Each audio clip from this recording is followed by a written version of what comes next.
Now, to the contrary, at other times within sentences you wrote, I had to look up 2, 3, 4, 5 words in a row. And I know you mentioned previously this is somewhat of a autobiography aimed toward my generation, in a sense. So there's a little bit of a, an irony in that as well. The words you use, especially with social media being so ADHD and people not reading books, as you mentioned in the previous interview, which is true. What do you think? Well, there's always method in the madness. Yes, yes. When I teach,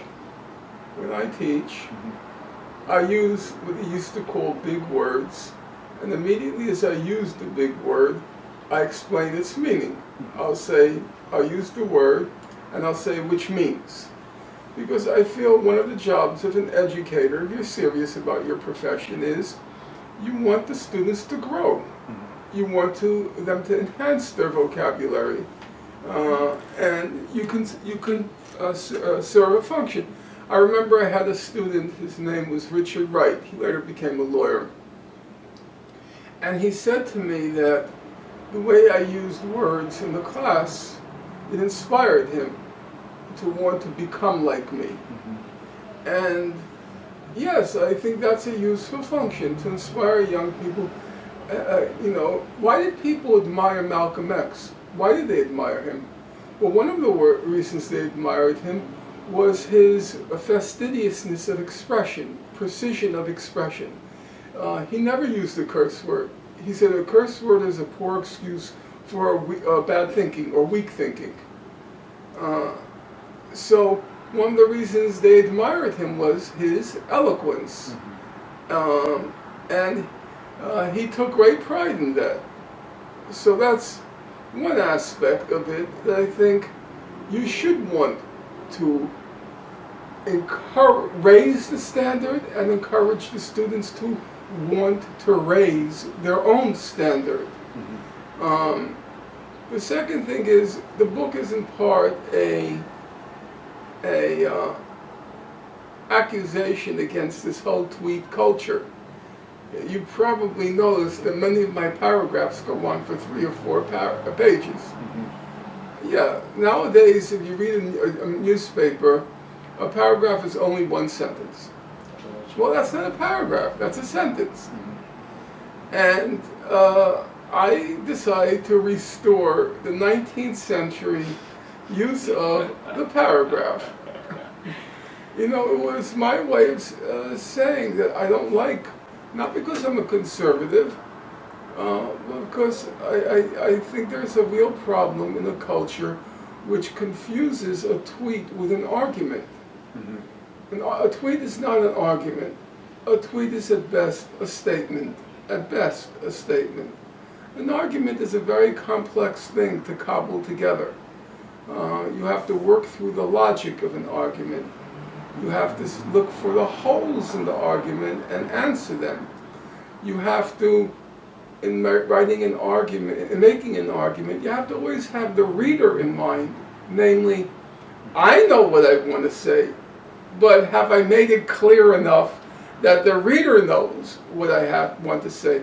So have I include all the links in the argument? So how do they get from A to Z? Well, there was B, C, D, E, and sometimes you have to fill in every link because your mind knows what you want to say, but the reader may not.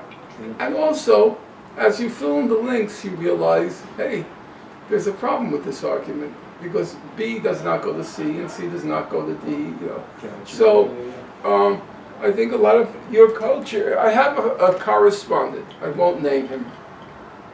Every day in my email box, he sends me 10 links to 10 tweets. I'm thinking, is that all he does all day? Look at tweets? Is that intellectually substantial? Tweets are the equivalent of burps. In the arguments, So the book was a reaction to that. Then, you can get to a stage like I'm at now, and if you'll forgive me, I'm just going to get up for 1 second, just Yeah, to no illustrate worries. my point. Sure. Okay.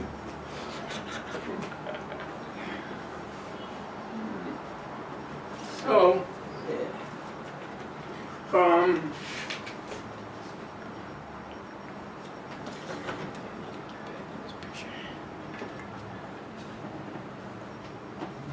see. Not the best example. Just give me a moment.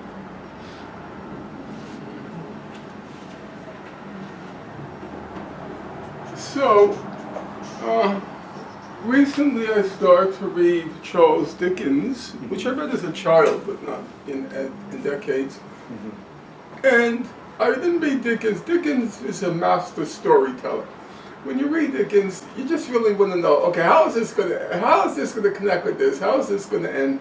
And you really begin to develop a feeling for the characters, and you want to know what happens. You really do.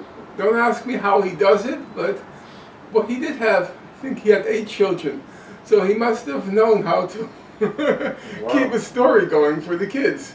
Interesting. But I began to read him now at this point in my life because I want to improve my English. And if you'll see, let's say in the back, I make a list of all the new words I learned. And so I actually, rather than skip over the words, that's why I'm reading it. I want to improve my English, even at my ripe old age. All right, let me read some of these words. Aspersus, is that what it? Yes, aspersus. All right, cumbrous. Limpid, slatternly, seraphic, relict, recumbent, repping, plethoric, breeding, I think. Okay, fain, F-A-I-N, fain, mead, M-E-E-D. Interesting. Adjuration. It's adjuration. Oh, adjuration. Scrofulously. Turbid. You get the idea.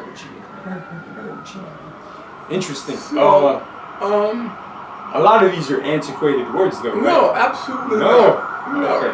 Absolutely not. So, interesting. Yeah. Wow. Has this given you a new renewal upon your own perspective in life? Has it inspired you for life's sake?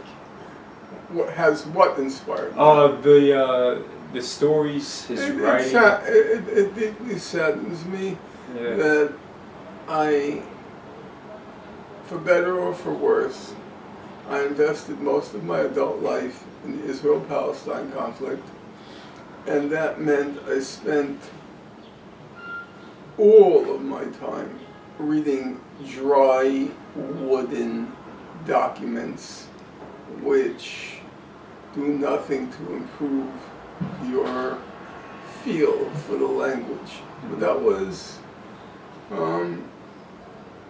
the choice I made.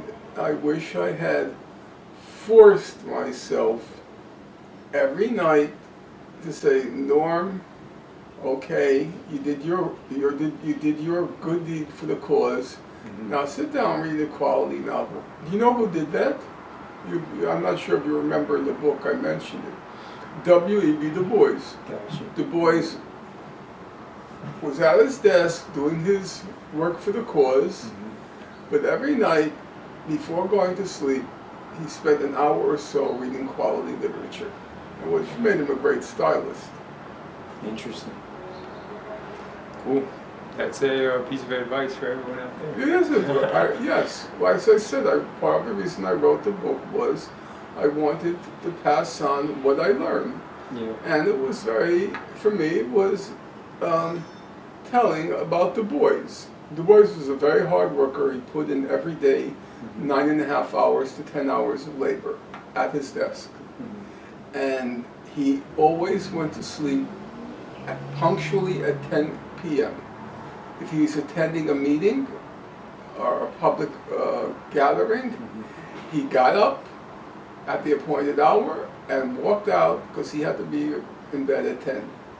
And for before going to sleep, he always picked up a quality novel or a piece of literature.